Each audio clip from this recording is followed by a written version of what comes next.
بسم الله الرحمن الرحیم. السلام علیکم و رحمت الله و برکاته. تماشاوان هجا ین رهبر تیوی. ام به برنامه کردن آنرین راست لهمبری ونه. ایرو 20 آذار یا سال 2024 روزا چهارشنبه. ایوارا بخیر و برکت به. وکا گوونجی دزانن جهل بجارتن محلی را 10 روزمان. هر پارتیه که سیاسی لگور خود لباجار کردستان باکور و تمام سرانسر ترکیه خباتین خود برای ودبن. یک جوان پارتیین سیاسی جی پارتیا دوزا آزاد کجیره خدا پارتی گوتن او جیش روژا اول و لتمام باجارین باکور کردستان و سرانسر ترکیه دیگر نامزدین خو بشکل کی چالاک و اکتیف خباتین خود کن جبونا لبجارتن محلی خود تعالی بکی نصیب امی ایرو نامزد سرکاتیا شهرداری باجار مردین هدا پار اسماعیل چویک بکن میوان خو دگلوی لسر پروژه نوی خبات نوی امی خبر بدن نرین راست دست پید که اسماعیل بخیراتی خیرا خدا لو به مچاون باشن سلامتی الحمدلله دجور راضی دست پیکا برنامه خود استفازم جبو تماشاوان خوب برسم اسماعیل چویک کیه وكانوا خب ما بالناس كده ودجور راضي أولي بسم الله الحمد لله والصلاة والسلام على رسول الله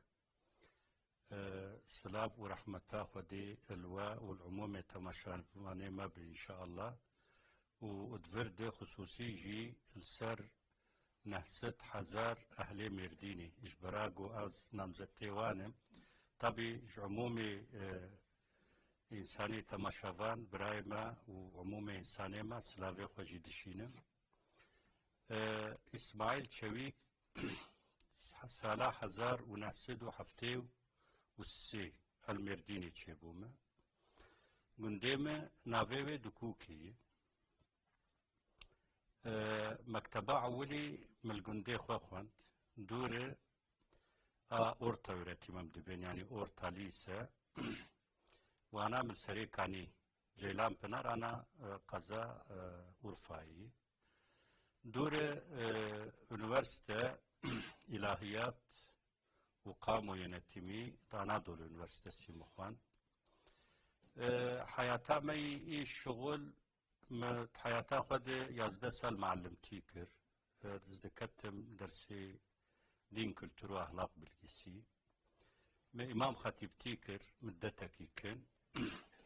جبابه ما عرازي جمرمانه جورده هم اما تشفچلق جكري هناك وكدن جي مدته كدو 3 سال جي شام لاقس بي مشغول بو اجروجاگو هدا پاراوا بو سالا 2012 مرديني اولي بري باجاري مزن اي مرديني ای مرکزان افچه از بوم سروکیوی وقتا بو بیوک شهر معار تقلا واکر دور سالا 2018 سروکتیا باجاری دنیزلی و تسچما دنیزلی جازلور بو وش 2018 مدتا 8 ماه ازل دنیزلی ما 2018 حتى إيروجي المرديني بوم حتى بري سچيمي جي از سروكي باجاري هدا باري بوم آنها جام نامزتي وينه باشه برز اسماعيل وكاكو وجه خدانا ساندن و نغري ببيشي دينه سري وغندنا في السياسة دنه اسخوازن ويكت برسن بابو مدتي نزی دمها اون خباتی خوبک و پارتی دیتر از سیاسی لمردین ناوندی و نافچه نوی برای ودبن. تماگو وند چن زیارتا وند چن سردانا یه دکاندارا یه حمالاتیان خوین مردین امبیجن عرب کرد و ترک. علاقه که چاوتی نشان دادن اون لراستا چتین دما خباتا دادن اون کانو قالا ویکش مرد کن. امکارن ور بیجن الحمدلله پارتیا مهدا پار. بسياستك درست وام دبين وقو بعدالة إسلامي وإنساني ام دبين وقتاقو ام درم با إنساني خوا وام بحثاه دا بارجوان دكين يعني الحمد لله تصون في وان مثلا ام بين چند ماها ويا چند سالا ام بين ولو إنساني ما هدا بار خوشك الحمد لله ناس كرنه ومودا كيجي بر خوشك إنساني مرشي بويكي جمر دبنكي أنجاخ هدا بار تشتيقو بيجوي بينجي إيرو مثلا از جاردي مردين دي أم زيارتا أصنافا دبون براي خوا حقا باران هات مولو بدريجاي البا براكي خورو نشتن جو لازم وقتا جو ام بروجي و هون بيفكي بيجن هم بين امي فلان تشتي بكن وبهويا مجوبي حقيقة يعني أمانة ما حبكي إيش إيدن دي حبكي هجاي يعني ولو تركي دي بي صار سنتكتي أما وقتا جو هم بيجن إيش آلي ودي يعني بيفيوا سكناوا إجمار آنها تميناتا كما الزنة توجهها كبر خشك هي الحمد لله ادفرد بواسطة وجي از حقا تلج عمومي براي خور في تشتي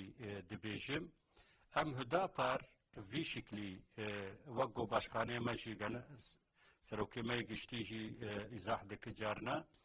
ام اناش بلاغو امد سچما بلديا دنه ام البلديا بشعبي امانت ديدنر ام دبينكي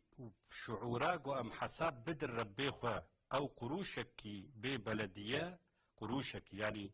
از بزانبون في تعبيري دبيشم قروشكي ده مثلا خصوصي ده جبو مرديني حقوقي نزي نحست حزار انسان في قروشي ده امجي ام دبيجين امي او حساباوي قروش يجيبكن امي زانبن كي حقوقي انساني فقير انساني زنجين انساني يتيم انساني بكاس انساني محتاج شغل يعني عمومي اجتماعا توبلوماما حقوقي ودوي تشتيدي وامي زانبن كي ام اخانتي دوي امانتي دناكن امي تيخن خدمتاوا باش بريس اسماعيل استفازم ويك برسن قال خود تعالى بكي نصيب بشتي سوريا كي آداري البجارتين المحلي قال همولاتين مردين جناب وك سروك شارداريا باجار مزن مردين هلبجيري كاري عول ايقو ونيش بونا مردين بكن اوه چبه يعني اما بر انسان في سؤال اجماع دكن بريجي مثلا امشون باسنا ميرلي أنا جبو مي مرديني أن مهم مسألة خورتيما بإيش يعني بيكار يعني إيرو الجورا استاتستيكي رسمي جي إيش سدي بيست حتى سيهي خورتيما إيشي وانتوني بريوان جي أونيفرسيتا مزوننا إيش بلاغو ميجي يازده سال معلمتي كري حقا بر طلبيمه جارنا تيم بامه دبي خوجام مثلا ام بيكارن كا جمر تشكي بك كا اش بلاغو تجي ام جي سروكي بارتيه كن تديش بلاغو سالا 2011 جي ام اتفاق كتبون يعني جوان ويجو مثلا وقو هنكا دكن ام يجي بيجن مثلا بشكل كي ام وانتي خنيش اجوار في تشتيد بيجن از دبيم كي اما نجو اجبو ام تشار بينج حبا ويا 10 حبا تيخنيش ويا بينجي حبي امولو برنامجي بشام هاي الهدا باري امي ان شاء الله هجر ملتما تقدير كر واف وظيفه اف امانات داما ام في وعدي كارن بدلير حد ام بدن انساني خو ملتي خو اف قايناغا هانيغو اخانتي ني كرن وبلانت برنامجي خشك برنامجي خشك شباب بلكي مثلا تدي نوك دارك سحري بدونم كي بلكي خلص نبه اما از دبم زيدي بينجي حفتي حشتي او استزلق ومينيميزا ببه يعني وي خلاص ببه بزنا خودي باشه وقالا برنامه بروژه انکر از خوازم ویک پرسم سرناوی تماشاوان ما خود طالب کی نصیب بون سروک چه پروژه و هنجبونا مردینه و گل مردینه ونه چه خباطه چه پروژه تطبیق بکن لسحای از خوازم ویک جواب پرسم آنها براجان پلان و پروژه ما پر اولیا دست بیکاما وقتاگو ام دست في إشي شعردارية بكن مثلا وقو سروكي ما يقشتي جي دبيجي حر بلدياغو ام بستين شعردارياغو ام بستين الدريوي امي بين اويغو رشوت دستينه ودده ملعونه ونكارن ويكي بشكل دي بكن كما خصوصا ونه غافا عول ده ويكي بكن جبرش تشي سبباغو ام غافا عول بكن چنگي دفرد خزيناك هي او خزينه وقتاغو مرا محافظانك وقتاغو قرتي كفي يعني ويقش برشا بك ويقش حرام بك اما ام دبين او مال حلال بالور ام ويا محافظه بكن حتى انسانيغو اخانتي ابوي خزينه بك ام وانا افشا بكن تضمين بكن ام وان تسليمي حقوق يجي بكن اما انا عفوناك كي بيجي جبو ما فرقناك لازمك يعولي ام خزينه خو محافظه بكن كي ام كاربن الجورا وي خزينه مش خر بلان بروجرام ني تشيكنش بوغ ام ويا او خزينه هاني تيخن خدمتها ملت تيخوا يعني تفرد اول يجي مثلا وقتاغو ملتي ما تقدير كل وما كر شعردار او انساني جو بري شعرداريه دشغلي راي دابلنا ندابلنا اما نادر ناخذ بلي ام في تشتي كي جان انسان اهلي كي جان يشيه ويسروي اشي دوام بك ويهود كي جان انسان مستحق كي جان يشيه انسانك ام مساعدناك كي ساده جبه مثلا يعني سبي حتى يفاري سر ما ساخروني وهر افتشت والباهو دا باري تنبي باشقاني ما يعني بلديه باشقاني مجلس يسي وحتى ادعوليا عول يجي اسكارم مولو فر بارتيا ما ديجي مثلا ام دبين بروجا ما يعولي واختاقو ام بروجا فتشيكن شهير استشاره مجلسي يعني مجلسا استشاري بلا شهري ما يعني ممكن بشكل لكن اشتكي تشاوي وكيري تشبه فدايتشي فداوي اف بروجا ما افتشت اول ياوي اف برش كوتي تش قصه براهاتي بلدي اف برا والكي داري خرج بب اف برا وشفاف ب تشاوا مثلا ايرو ام التلفزيون ديل قارشي انساني خونه قارشي ملتي خونه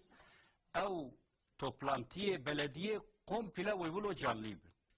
يعني وشاوا بد وسوشيال ميديا حسابي دي جرك يرى الباسنها قربي بخوازي يعني وقتاغو بلديه باشكانو مجلس يسيرون قرارك بدت حقي بلديه دي تشكي ببيفن ويقولوا اتشق حركس ملتي ما كي بخوازي وياهوجي امي ويقول ما كي تشيكن يرو التلفون هذا حر ايش مثلا يرو بر بسيط بوي ويقول ما كي التلفون داخل او يقول ما هاني وحر انسان شقصه براهاتي بلديه ويلكو خرج بب تشاوا بروجرام تشيبوي يعني ويقشتكي انسان ببينن تندري في مجلس يدي يعني غيني سروكي بلديه ومجلس ويوي يعني عزيوي غيني ويجي ويتفرد اشتمثيلجي اوضه مثلا بين تجاره اوضه اصناف اوضه مثلا صناعي يعني شقص ذهب الوي بلدي هاني درنكي مختاره هبن مثلا جمعيتي قستجيه هبن ممثلي ستاقه ايجو بخيره توبلمي دخوازن ممثلي خلقي انساني قناعات الدرينه انساني بري مثلا ايش دستي وانتي فكر جوانتي مثلا انساني زانانه ووقت اكاديميسينش يونيفرسيتا وانا ويجشتكي سروكي بلديه وبهفر غيني مثلا او عزيخه ويطببن وفانا اتحقي باجاري مد مثلا حتى 5 سنه اولي امي بلاني قصه وعدلي تشيكن يعني اكن واني فتشا وادريش مثلا او يدريش جي مثلا حتى 5 سنه دم كارتش خلاص كن تشني هنا لازم ممزوج كلام تيخن دوري امي وانا السرواني ان شاء الله بطيفن تشني هنا ورتا وعدلي امي تشيكن تشني هنا جي الدرجايه دي حتى مثلا تندري 5 سنه دي خلاص نبو وانسان ببين تندري فان 5 سنه دي اريفا حرتشت البرشا في ماتشيبو ام قشتكي مداخلي في ادارينا وملت بهور بك يقين بك وفرصتك بدي ان شاء الله ازدبيم از يعني قناعتا خود بيجم دونم كده بير مسألة وحال ببن اما يعني عموم مسألة يعني باجاري ما يعني بلكي دو دونم ناكشيني ويقش حال ببن بزنا خودي امور بهور دكن بروجي وشنا مثلا يقول دقابة عول ده وني بلاز وبس جبونا ميادين التطبيق بكن شنو استوازم ذيك جواب بس اولي بلاز وبس تشتيقوا ام بكن اولي ام دبين افخورتي مي بيكار مجواري اشي كار بكن اولي اشيقوا ام بكن يعني كما تشنجي ايرو انساني ما وقتاقو كاري وان تنبن وبتشتي بوش وفالا وحقيقة وان انسانا ويسقنتي بكشينن ايش بقولوا اولي مثلا دوغو ما بروجا خود شيكر ما بلان لما خود شيكر ايرود بلغا مدي مثلا بلدية دي انساني جو مثلا امي اشتي بستينن اولي كي جان انسان محتاجن وقو مقو اف مجلس وقرار بده امي وانا بستيننيش ادو دا باجاري ما دي مثلا ايرو باجاري ما مثلا طارم تيتهي يعني عرتين شاندن مثلا عربة درن عراقي مالي اخراجاتي در عراقي عنها امكارم مثلا اورتاغية بلدية وبأورتاغية انساني قو تدي ام دبين ايش ادامه خدي صنعات ادورد مثلا بري درو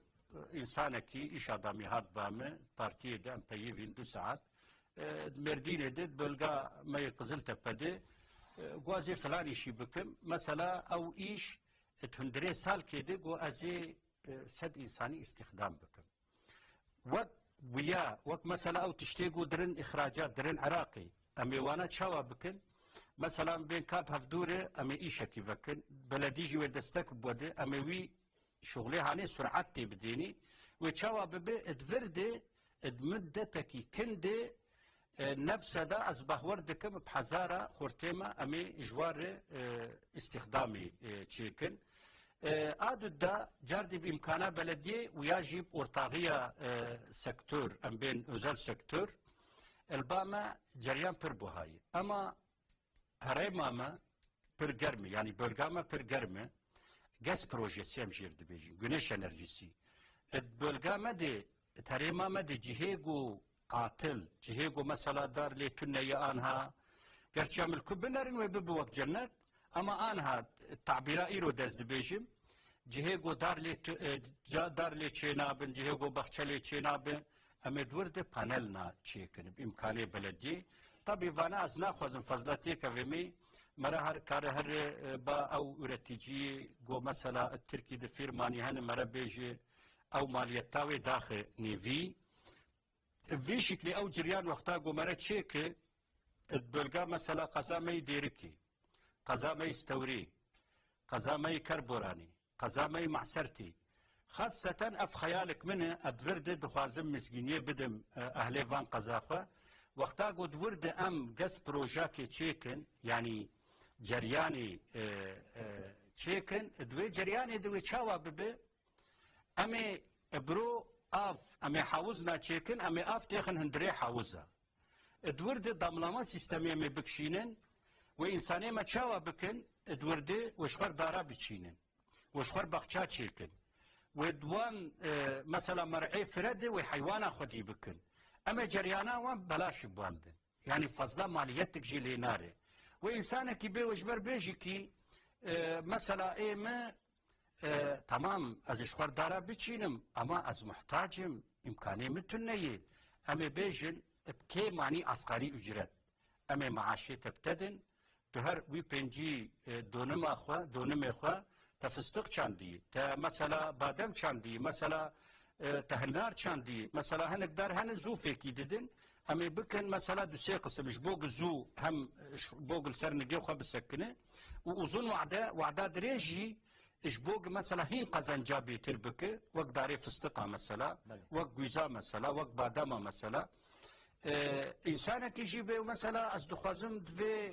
هريمه دي مثلا از حيوان خدي بكم ما افتني مرعتني ام جوار اغلی مزن چیکن ام آوا وانجی باندن جریانا وانجی بلاش باندن بهور بد sadece اف پروژه عقلimi de خیال از خیال دکم yani dönemek de ve terima de ev işsizliği hemen ve dakeve. İro mesela ev kazimey mi hacmartin işte deri ki kısmi mazıda kerboran mesela stavri maserte duan derade işkent kazime pir işçi dirin bajaridin bajariş derve. Vaktago envan imkana buandin ve çava bebe van insanema ve şuar van dara ve darewan çe bibin ve hayvan şuar xwedî bikin edvirdi ew dar jî çê bibe zaman drajiya zaman de tabii em desteka veteriner bandin em desteka ziraat mühendisî bandin bimkanê belediyê yani neb em benijwer û em wan serê wan bihêlin ve kontura belediye em ekîbekî çêkin ve ew ekîb her daim her rûbê ve wî îşî takîb bike. Yani ka insan mesela dvirdil işe xod nere nanere ka dar mesela naxoşya wane gerekirse emi wan ilaç bikin gerekirse emi wan takip bikin vi şekli hatta go amwi insani ser nagabihilin ev insani go mesela muhtaci em ben 5 quruşayı ve her bajare der işxar bişugule ve çava bibi ve dvirdi müddeteki kendi ve bibi xwedî iş او فکی و پر ببد هرمی دید بلگه دی چاوا امی جار دی اجواره امی پیشاوان دی öncelik بکن اجواره امی پاکیتلeme sistemi امیش بو اخراجات امی جار دی اجواره پیشیوانی بکن yani dvirdi vakfana yani viyam numuna olarak اجوار گود bir proje mahane امی وانا inşallah تعولي ده اف بشامدن ام تشيكل ان شاء الله. باشه برز اسماعیل بری گم در باسی پروژه و دیتر ببن از خوازم پرسگدن بکم دماغ و قالا به پروژه خو کر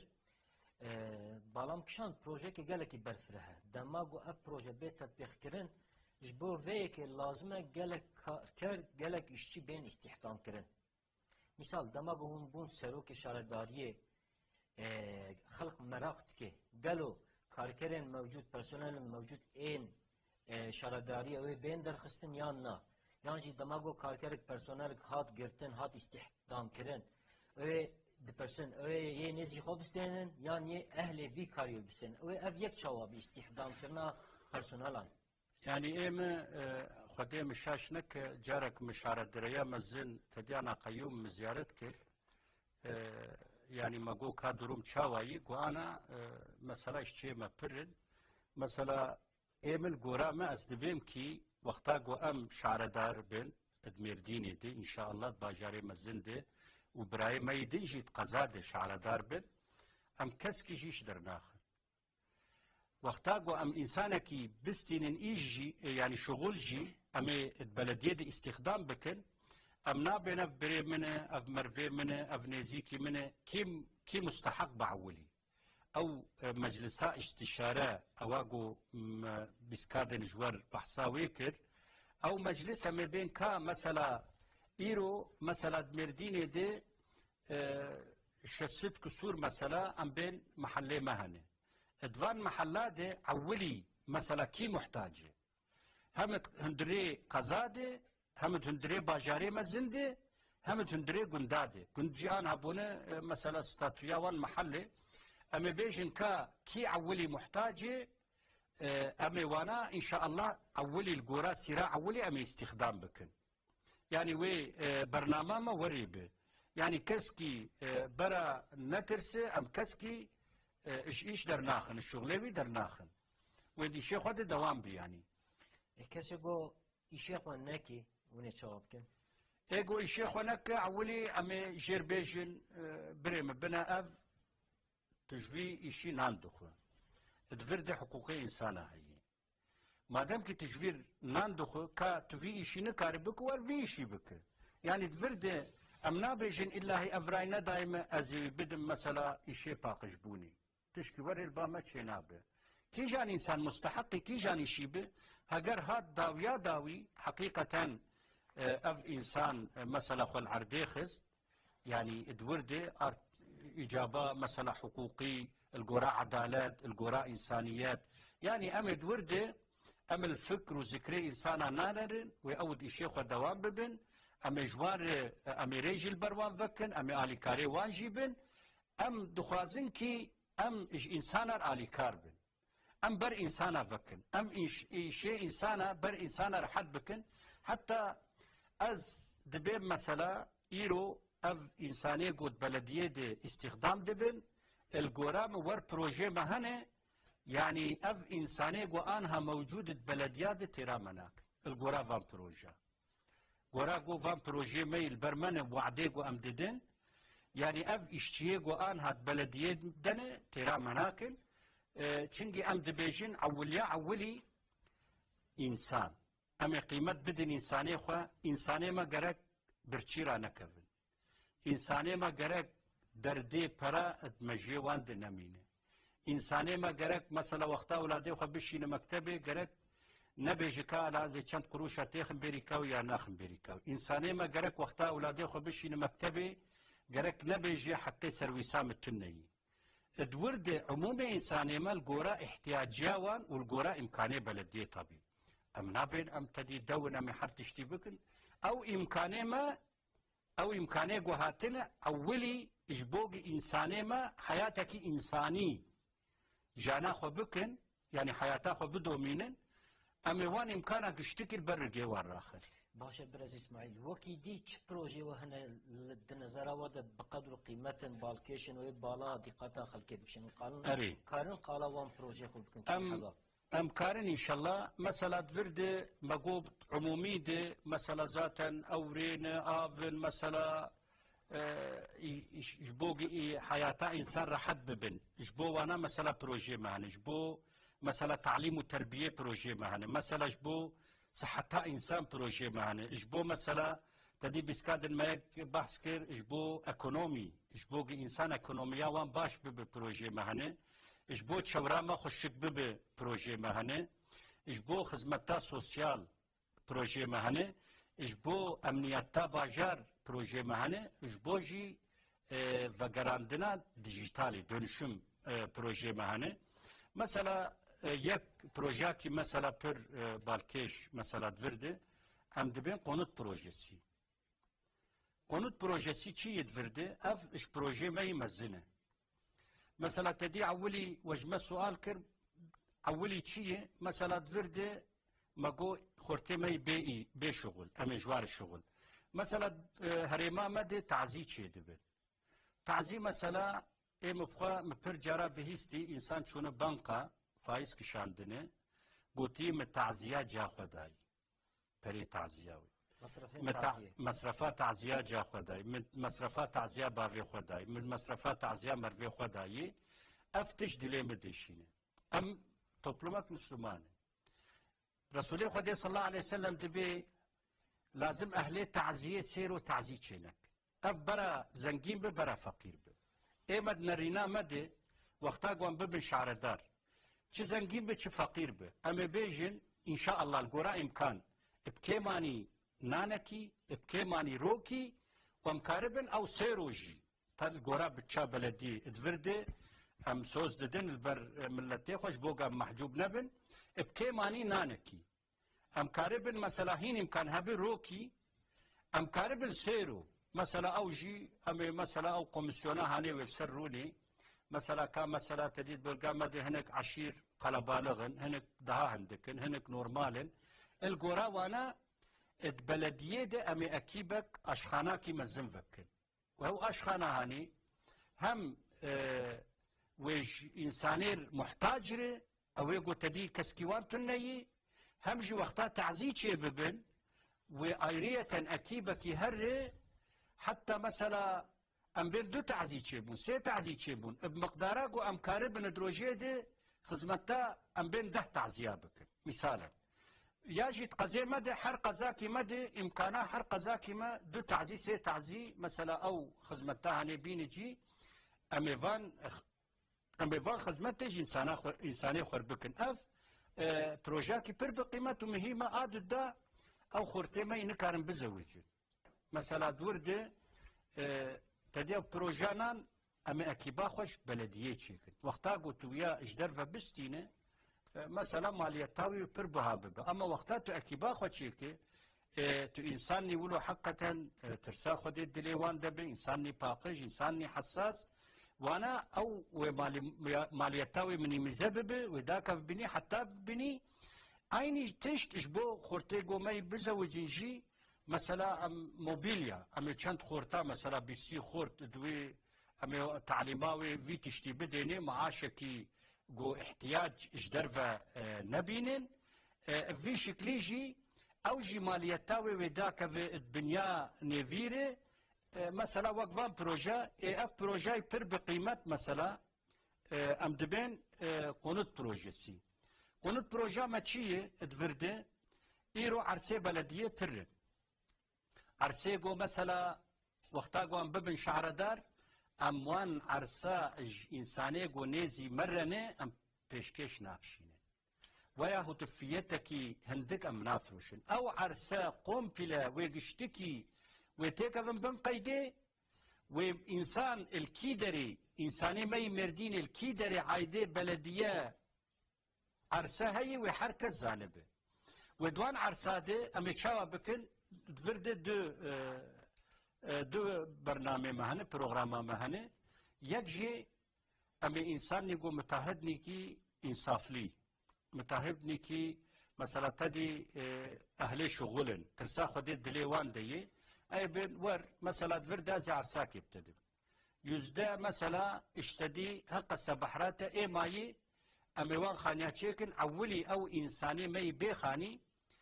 او ماليتاوان تشبو ماليتي الجوراغو مثلا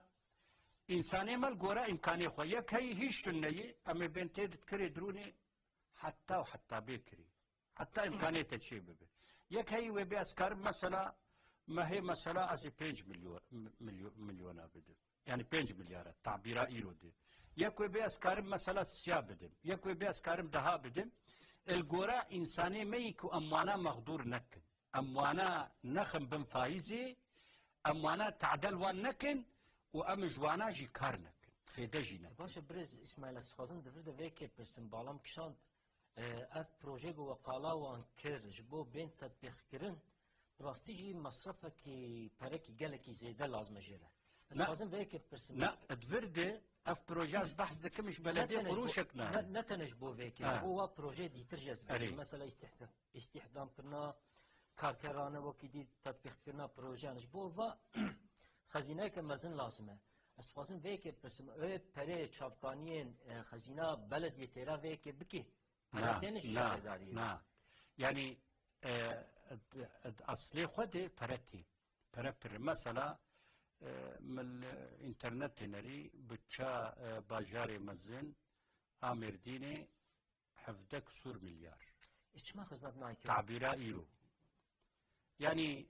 كما خدمت نايكرن اسكارم بيجم مثلا الجوراس صالي بري مثلا قسمي خدمت شيبون تدي مرد بي خواروني دوغري بيجي قسمي شيبون اما تيري كرن نا ام دبن جرك فيا افبري هاني قوم بلاتيك في خدمت تاملت يعني مثلا وقتاقو احالاكي ماليتاوي ام بين بتعبيرا ايرو مثلا 15 مليون به مثلا بين 6 مليون افشاوا دبا فرش بريكا ملدري اف 15 مليون زياده مرا كاري شي شي بك مرا كاري سي خورتي بي بزوجين افساده احالات سالي چند حالت شي دبن جارنا بسدا احالت شي دبن يعني خدمتا بلديه مي ايروكي ام برشعف دبينن مثلا قزلته بازي حبكي بحساوي بكم قزلته حتى بري 2 ساله محليوي مركزي ناف حريه دبو يعني نورمال افشنه مثلا باركي كفري باركينه مثلا وانا ماليتاوان برهندك بلديه كارش خور اتولياكي تشيك دورد بنجشتي دهشتي استخدام بك ماكيناكي جبستينه وبرب شوف ويفاري او اشتي او مالزمه تشيكن دورده ايمال بكن تكاري تندري 2 سالade هندري مرديني قشتكي جوان كفرار اخر يعني افانا حتى انها انساني ما غيني فان خدمتها تشكي نديتني يعني از ولو عمومی دبیجم چی مثلا انسان نیتیم با ما دبی باش خانم مثلا دبی آوامه تنی هین حتی ایرو مثلا ام دعوة آفيل واندكن دي باش قانم دبي والله اشتا فلان جي بوريك جير لازمه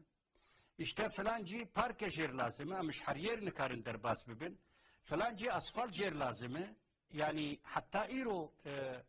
اف قيومه بلديه مي شعر داريا مازلنا انا اي بري روكي مولو حسبي حالك مقو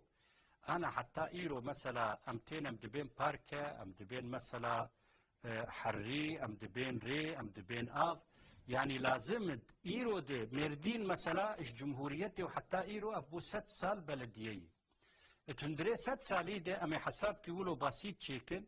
اف بريغو تندري 6 سالي دي هاتي بلديي شعرداري السدي ده جو انسان دستي خو داني نصر وجدانا خو از عمومي دي بيجم هم مردين هم قزيوي از دي بيجم واف برا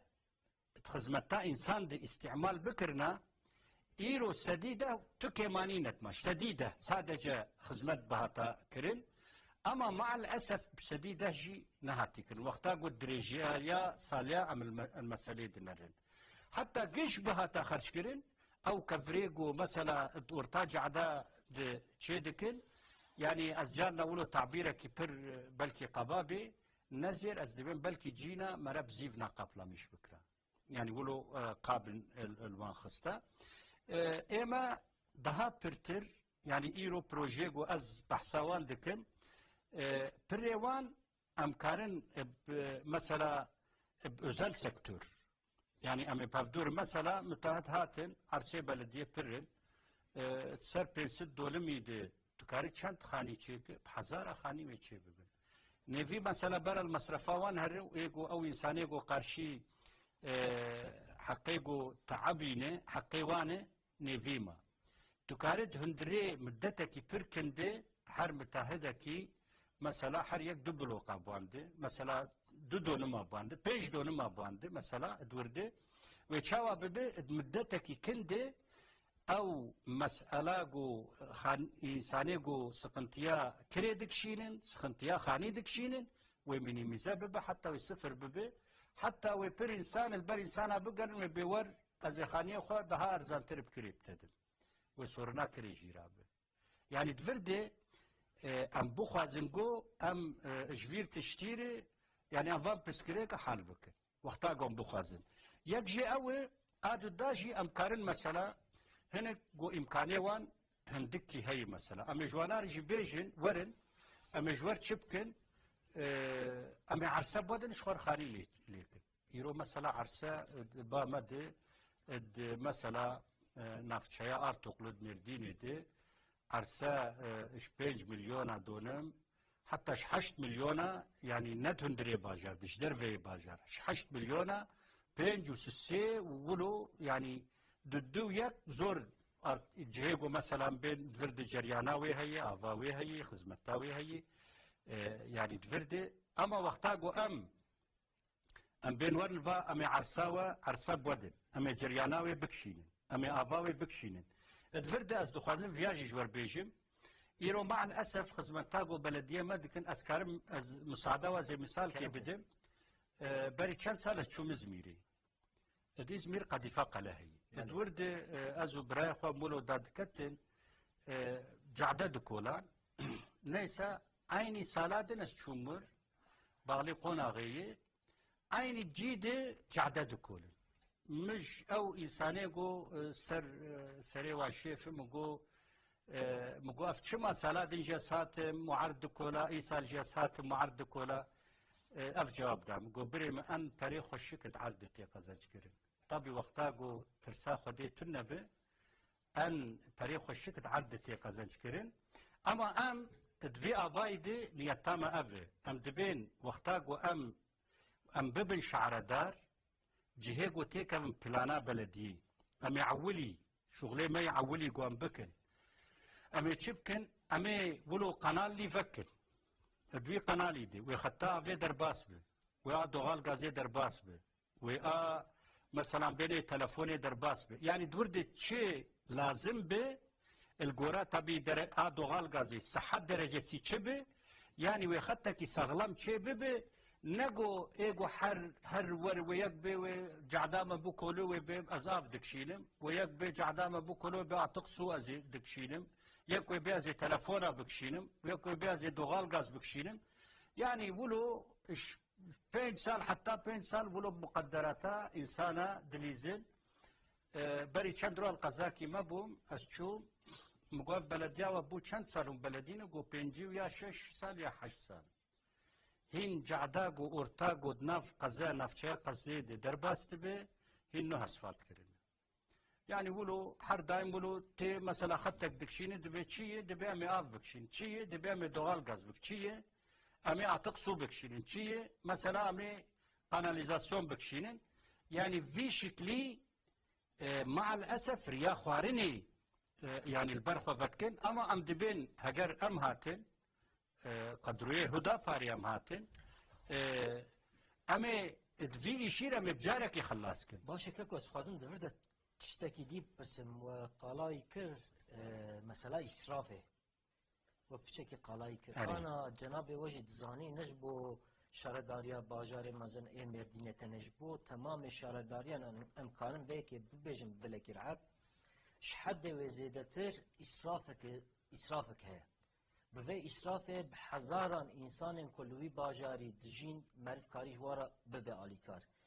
بوی اسرافا گوته کرن دیسا مرف کاری جب هزاران انسانان را آلیکارین جور به جور بکن تما گو ون بون سروک شارداریه ونه پیشا به اسراف چاوا بکن از خوازم دست بکه دا قالا وان اسرافین کو آنها دا شارداری ابنا تین کرن قالا وی اسراف بکن و دوره تما گو بون شاردار ونه پیشا وی که چاوا بکن قالا وی که جمره بکن يعني أنا وقو بسكادن مجور جو مثلا asfaltı ما çeydi bir riya asfalt. Açum ba fen işleri daire başkanı Bajari Merdini beri via bu meseleni cana dahatım bamaj balago az seroki partiya hizba da paribum mesela jmer dahatın majiş bu insani xwa yani ana bibin şa'redar em nebin şa'redar ve yahut vaqtago ام مختاق ام سروكي بارتيا خو بنجي ام عمومي تشكيلاتي خو ومسألة جوجمرتين ام جهم يرى اليونتي مردبن وجي مثلا اش بيروقراطي يردبن مثلا اشوم سؤال كر مجو اشتا باشقان مثلا مجو اف اسفلت ماليتاوي تشي هم تشي ديك و اسفلت ماليتاوي كيلومتر پری بری تریلیونت و 800 میلیارد پری کیلومتر کی وقتا گو او اسفلتا هانی الگورا ستانداردی چی ببه باور بب 20 سال اسفکیمانی دبیجم و هیم پرتر او اسفلت تشتک بینای اما معنی چاوا دکن تدید بیرش بب دلی خودی خوش بک تعبیره کلو هیدنا ملتی مده وقتا گو تین هنک مثلا او نفط شيء مثلا دكشينن او يعني اري قيرا ولو نا قيرا بر بقيمه تجي وقتا قو دكشينن هناك مجرجي برا سرددن مثلا بارانك تي بارانك دد بري ان هست حردا امد باجاري خد ام زيارتي اصناف دني حقا ويرو جيشوم يعني قسمك برهندك يعني بقصي بامبونا في ماسيا هبو ياتنبو باران خرا كربو اش بلا قو ورنا اسفلت بو يعني دمكي وقتاقو انفان تشتا ساغلام تشيكن خوشيك تشيكن خرا نابل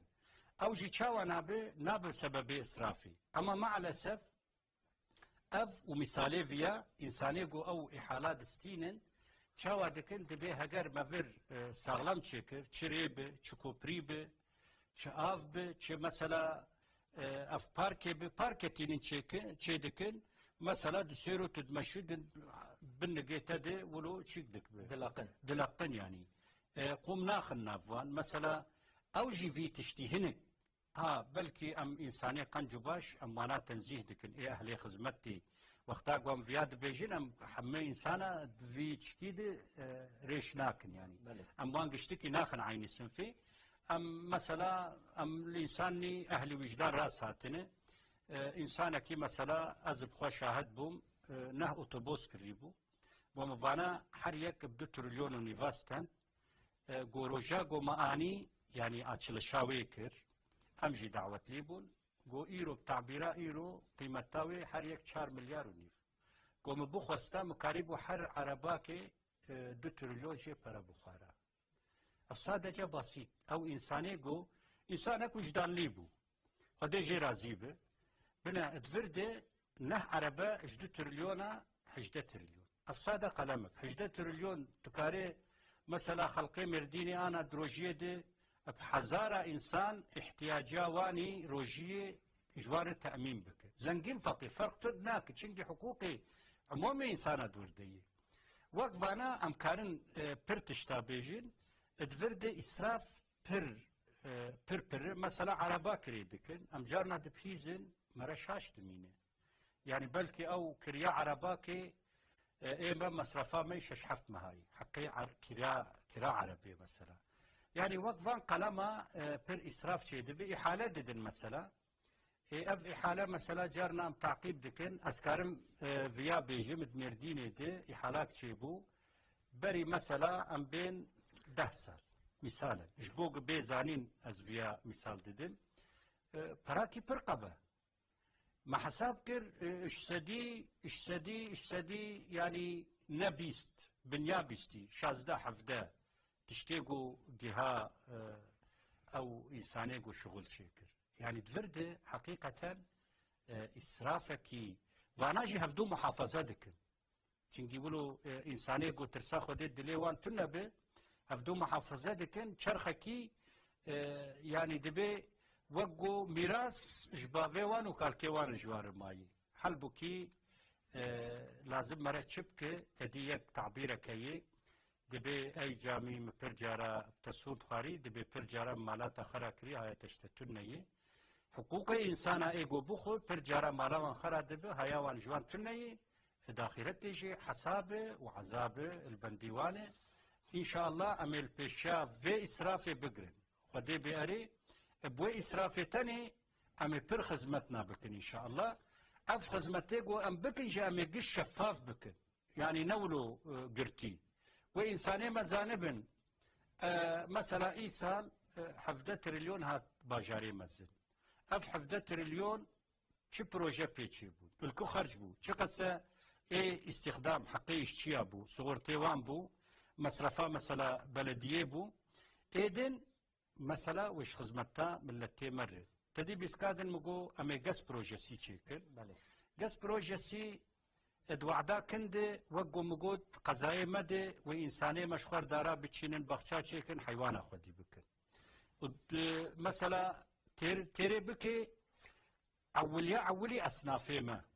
أصنافي رو مدناف وان دقرن پر مخدورن في شكلي مخدورن يعني هناك أصنافي ما دروما وان باشا الحمد لله مثلا فاتوراكي تدنر دكانك بچوك تيش بورسقي زاروكي خوال ورد سكنه لازم الور بوز دولابي كبه مثلا پروانه كبه مثلا ام بين بوز دولابي دن هبه 3-4 مليار para حقيقة ايش انسان كريجي 6-7 مليار ويا في انسان لازم تشكيبه بمالا خوجي چا ببه ادورد مثلا وقتا گوجر دستكا مثلا جرياني بدي والورد نفسكي بستينه مثلا چفتشي اف بروجي مزن مثلا ام بين تكارد علاني مزن د 5 دونمي دي چیا گش بوشه قاتله تی او پانل تی د اوا بکه 1000 مگاوایت 1000 مگاوایت ایگوش علمي الکتریکی فهم دکن ادورد مثلا و پر انسان تکاربه ای چفتچی مالیتنا مثلا ادورد کارش خور مثلا سالب که مانی 2 جاری مثلا موسم بچینه افجی و به سببه گو انسانی به شغل و ایشی واجی کم ببه إيرو مثلا بدنرم بر إنسان در مسلمان خود فروش قوم بلاد حقي جريان يدر ناكبه بو برفان إسرافا إن شاء الله وش بو قدستي إنسان أمر حد بكن بروجاني وعدني ما برخوشك هنه إنسان ما وقتاقو حقا ما ترجيب بكن دستي هدا باري خلد بكن رايا خو بدن هدا باري نبيجن يا والله ام بدن ويد بوشيت هري يا ونظام ويتشاوا بب اصلا واصلا انساني ما براولو نفكر وقتا وندن هدا باري ظلمي الخوت كر از açık وند بيجمل يا çünkü her رايك شدار باربي اجبو اولادي وانه اجبو تورني وانه يكيجبا الحمد لله احتياجاما جو امبري ملت بخن يعني هجرم بخوازم بخنجي اشترسا خدي جو ام حسب بدر ربي خو ام ناخذ يعني فيا ناستني عموما نمزتما في شعورنا الحمد لله اجبو ملتما ما في خدمتي بكن ان شاء الله امي بري صرافي بقري باشه مالا تاواج بون الخاندنيتا استخوازم بحسام مجالك ادن بكم انا دماغو ام جيانا خويا روزانا درت كفنا درت كفنا ناب جواتي بقل را خبر دنیا جی دیگرنش خوره ام راستا وان کسین کو کورن سقطن لالن جی دستو پیا کتنه ام راستا وان کسانتی اف راستیه که جواک حیاتیه سخوازن بیکر پرسن دماغو بون سروک شارداریش بو وان کسین به وی آوائی ونه چه بکن؟ بكس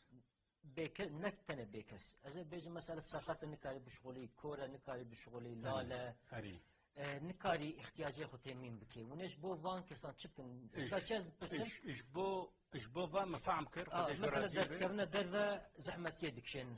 هناك جوا قد نكار دركب ناصيواتنا بفيا ويقلك زحمتين مازن دكشن حياته خو اروجانا ده ونش بو فان كسان تشبكن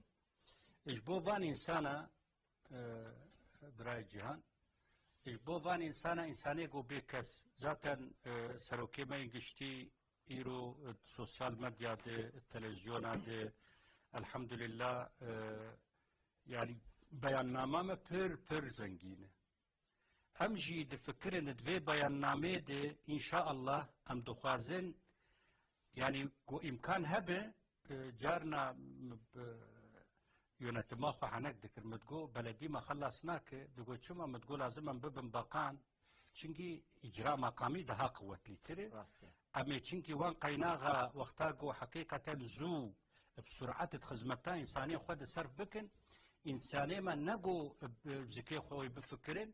ارتق وبفكرين وحالي دنياي بنرين مثلا جديفلاقو بو معدا خو بفكرين والحالي غزة بقرين او انساني واني قد نفس كاكا دني انساني قو باشبوشن انساني قو باسراري بلاش بيشبونه انساني قو زراري ددن اجتماعي توبلومي اخلاقي ما دخن بالنقا وسايره انساني ما وقتاقو ما حقيقة مجي امكان نجوار تشيكرا وما بروان ذكرى وما بريوان بدا قنجيه واوجي اجبو اصلاحات توبلومي اجبو احياء توبلومي اجبو امنيات وسلامات توبلومي وغيرات بكرنا ادفرد براي جهان وك انساني بكس ام بين مثلا اولي وقو سريوكي ما يجي اذا حكر ام جوانا رجي تشيكن كس كي عمل اورطالغي ناهل يعني انساني قو برشي ام زكي وان تير بكن انساني قو جيقو سريخ والجي كده وك يورتنا ام تشيكن مثلا تدي يردي رنجيا هني او انساني بكس حريه كمي وداكي باندن وك سيستما تدي عسكريه مع عسكريه خو يدك سباي كربو تندري وداكي دي يطاخ هي بوز دولابي هي بانيو هي تواليت هي تشكي بشوك اما انسان احتياجي ويقشتكي دورد تيديتن تجير دجيه مخانا مزن هي هوا كدنجي سوسيال الان هنه مثلا انسان كي دخواز عاجز بشخور توبي بليزي مثلا دخواز شخور مشي بك دخواز شخور مثلا بآلتنا سبورني دم بك بخشة هاي وشخور هرروني وقفاناجي اف سوسيال امكان جيش بوفان انسانا ان شاء الله ام دبينش بوفاناجي امي فان تسيسا تشيكن مثلا ايرو يك دنجي مثلا اجبلاغو افجي نيزي فياي پر انساني ما تين دكتورة الميدان هدمينه مثلا پر از جارنا هاتم فاكولتا ديار بكري انسان السروان شمارا دي كفن گرچه بوسون چند سال جيه مسافر خانه چي کرن بري از دبيجم آن هالباما مرديني وري پر باجارا وري مثلا جيهيگو ام ببن شعردار او انساني جو هم جي دور طالغ جي دمين ام جوار جي تشيكن ام زكي وان جي تير بكن او انساني بكجي ام جوار جي تشيكن ام زكي وان تير بكن وانساني كورجي انساني سقطجي انساني ياشليجي انساني بخدين كارم بشغلن ام جوانار جي امكاننا تشيكن ام اعاشاوان تشيكن مثلا ام بين عائله كي بر فقير كسكين كارم يعني انساني جو جوار بشغل التنيه وأود آشاويدو قل لك هرن عني خوش والبستين يعني إيه ما تمل منطقة مدى نقو أم بحثية بدل إنسانة أما إنسانة بعلمين جو شخور محسي بقرن إيه جو كاربن وإن كاربن جي عملوان بنرن ادفي آفايدي إن شاء الله بروجاني ما خوش كانه باشه برسا هری داویش استخوازم بویا و جواب بکم و داوی البرنامه خو بینن مساعده واحد يعني بلوزو وقت مهاتي نزار هنگی گلکن وقت دهارکی وقت برام مرد ناکی هين خذي وقت بانا بشكل كي خليتر لسر بروجي وسكني بالمقابل وقت ما عندك معايا اسخوازم بيك بسم وقت جناب وجد زاني با ده روجين داويج هالبجارتنا رما وهر كود تشي للصحاية والمديات جواكي والبلاتفورم دن دوار السياسة ده وهالبجارتنا ده برز اسماعيل زمانك نخوش تبكاراني زمانك خراب تبكاراني زمانك از بيجم قد بسبب افساد تبكاراني هون وقت نامزد سلوكاتية شاردارية باجار مزن اي مردين اي يهودا باره هون دوی وارده دوار اسلوبا قد لازمه ببكارانين ده وانت خوازن چیه که چی بيجن از دبي يعني زباني نخوش فدنا ده تكسي الحمد لله تفرد روكاه دا باري دركتي امي قشتكي بلانو بروجي خوا امي بوعدي خوا امي هرمبا انساني خوا امي جوار بيجن كا هون جفي توبلما مرد شو وعد بكن يعني ايما ازفيات از ولو دلكي لحد بيجب اف بروجي مي مادي كي خوزي وقت هبا مني دها بر بحثا بر تشتنا بكره يعني افي مادي ام دبين ان شاء الله ام فانا بلان وبروغرامكي كن اورتا ودريش ام فانا ذاتا تيخن ام فانا نورمال ده وتيك فريا خوي بمشن ام بلانا خوش تعقيب بكن غيني فيا ام دبين جبو اصلاحات توبلماما جبو جنش لغامه جبو روحصال جنش لغامه امي بلانو بروجي مجي برهنه الحمد لله وقت سوسيال كولتورال غير سوسيال كولتورال بروجي مجي هنه صنعت سال كولتوري مجي هنه ام بين موزيك سال كولتوري بروجي مجي هنه طبي الجورا دينيما عرف وعادات تامه نلقورا قوام اخلاقا توبلما خو خرابكن ام نابجن وك انساننا تبروجني وانتنني ودركتني دبيجن دو دولتي ده ان ارقطا تهليك اللي عائلي قرما عائلي اف تفيدان هذا توبلما ام توبلمك مسلمان ام توبلمك انسانين ام توبلمك مرد ام توبلمك عسيل ام توبلمك غيرتلين هجر اف دينما هجر اف عزتاما هجر اف مرديتياما هجر اف انسانيتياما وما انسانيتي درخست مقروما عائلة خراكر ام نشتشكيرا دمكي ام دبن بيوني امبرياليست وسيونيست دمكي جينا انساني او كسيق ورد فكرن دمكي تدي وقت بري حجوات قراغوس هبو بقو ايه تر ولا تافر ولا تافر يعني دفر دي ازفي توصيه دكم لازم امش بو خيرا من التيخو بالشغل امش بو قلجاغا من التيخو بالشغل امش بو اخلاقي من التيخو بالشغل امش بو مدنيتا من التيخو بالشغل امش بو مادي معنوي رفاحه من التيخو بالشغل نقو امي تبلان وبروجي ما تنيي امي قحفي انسانه روحي انسانه مجي انسانه بتشتي بو شوفالا مشغول بك ام قارشي فان تشتاني وايفان تشتاجي بك يعني تفيد نابين تخير نابين ايجو خيريا ملت خستي حتى انا هجي تخيرك نديتي ام دبين كاورن كيبه سياسي انديشه هيك بمرشينابه جبو في خيرا جبو خيرا ملتيما کی گاوه کی باویجه اما وی سر سری خود دیده اما وی دستک بکن اما آلیکاری وی بر انشاءالله ادوی آوائی ده لازم ام زمانه خواه اجبو فیدا ملتی خواه ام راست بکن ام بین اف پروژه مهی از اجبو ملتی خواه وی دخوازم مختاقو از ببم مثلا شعردار ويا أسباب بارلمانتر مجلسي دي أزي إجبو من التي في تشتي وعد بك نجو أزي بيجم مثلا أزي دفبا فيجم فيالي ودفبا فيجم بويالي وحالتك هاربون وأزي حزورا ملات وطوبلمي خرابكم أما أز فياجي مزجينية دي دمتفرد من التي مشاربو الحمد لله إيرو أمدنا من التي خود دقرن ملتي مشاربون شعبيوان فبويه روكا هدا باريجي دركتيه وملت بإذنا خدت مدتكي بير كند إن شاء الله از دبي مجبوغي بين سالدن أم قيب نكن حتى إجبو فيسا تشمي از دبي محقق إجبو خواه عمومي ملتي خوار دبي أفجار مطلقة هناك هدا باري ترجيح بكن چنگی اف تشتیگو ام دبیجن گشوید ما ببه یعنی ام شخوا امینن ام الگوراگو ترسا خودید دلی مدایم حرکت دکن و ام دخوازم ملتی مجی اجبوگ 5 ساله دن قیب نکه نکه خساره اجبو پیشیا اولاد وان تورن وان اجبو ام بین نه انسانی بین کی 5 ساله ما خراب بکن اجبو فيها ان شاء الله ام كل وجعداخه بكن ام غير التاخه بكن ان شاء الله. باشا بريز اسماعيل مالا وافا خدي خيرا وقبول كي برنامج كي قالك خوش بيامن خدي زرازي خدي خيرا وقبول كي من فيدر از دخوازم مادر ددجي ريجم مثلا حقيقه حلال بكن مثلا ام دبين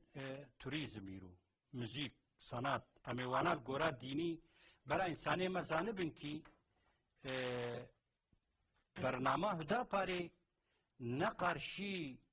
کیفا انسان ایجی اما دائره حلال ده اما از وی تشتی دبیم از ببم شعردار جهک و عراقی بفروشن از اصلا رخصت تینادم من اصلا باویونا از اصلا رخصت تینادم من اما جبو فدا ملتی ما جبو مثلا گرکرسه تدی وقتا قوم خورتی خو بزوجین جهک و مثلا شخور دعوتا خوشی چیکن وياهوت مثلا برنامج ما وري هي ام دبينش حفتي جاركي ام يقولوا كونغرا مركزي شي كنت حر محله كده ياجي او محلي بشو جونازي هفدونه دوان محله دي امي دستكش مفتلغه بستيدن اش عالمه امي بستيدن اش اكاديميسيانا بستيدن اش انساني جو بي از دفي واريده از خدي بيفكم ادورده وك حفتلق تندري محله دي جبو خورتي ما جبو قيزي ما جبو بيركي ما خوهي ما يعني جبو عمومي اجتماعا ما جبو اصلاحات وبلوميجي بروجاني مي برخو الشكاني ذاتا سيبور موزيك كولتورالي يعني الدائرة حلال دي الجورا مدنية تامة بر بروجي مهنة از دخوازم في مزجينية بدم عمومي تماشاواني خوا وبواسطة وجي والفرما ميفانكر خدي جو رازيبه ام دخوازم براي مي مرديني جي برج بو 5 سالة دن قيب نكن خصوصي دي ودعمومي جي عمومي براي مي تركي دي برا نامزته دا باري ترجيح بكن ان شاء الله وأوقع زجلي دركا خدي تعالى يا بخير كي نصيب ان شاء الله مالو بككو خدي جو رازيبه ايوا باطر بله تماشاوان هجا ایرو جم گاشتم برنامه خود داویا برنامه خود بریگو ام خاطر جو بخوازن استخوازم چند گوتنا ببیجم سیاست هلبجارتن تف دمکینه در باست بن از هیوید کم کو ام گوه ندن گوتنن وان کسین کو گرگرن دناف زب قصفای دنه و تخوازم بربریه بخن ناف خلکه لازمه ام شهدو حس بکن هبدو هم بیس بکن و ویک ام شخور بکن شعار ام شتله داركنا مشاركنا بروية داركنا حتى برنامج كدن بمن دلاب خير وخوشية ده أمانة خدا بن